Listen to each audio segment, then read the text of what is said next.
Kraftobjekt, det er noget, man bruger som et symbol for ens kraft, at man har sådan en krystal, eller man har et smykke, eller man har en hat, eller man har et eller andet, som minder en om forbindelsen til det, der er større end menneskeforbindelsen til kosmos, eller ens kraftdyr hjem, og hvad man har. Så det gør, det har ikke nogen værdi i sig selv. Det er bare noget, som man bærer på sig, som man enten selv har lavet, eller fået lavet på sig til en selv, og det minder en om den betydning.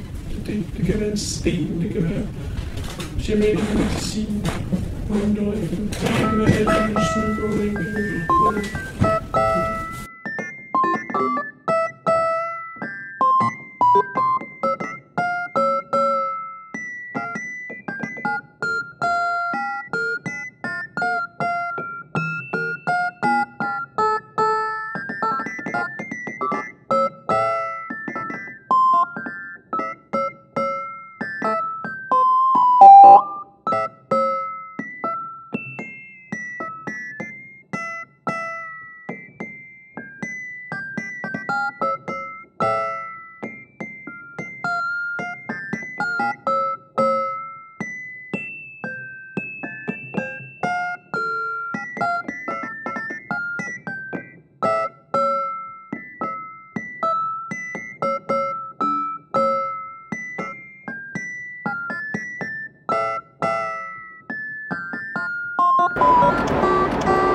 Keep this.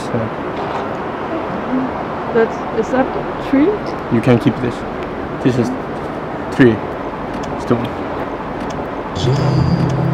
Came by with a lock of your hair.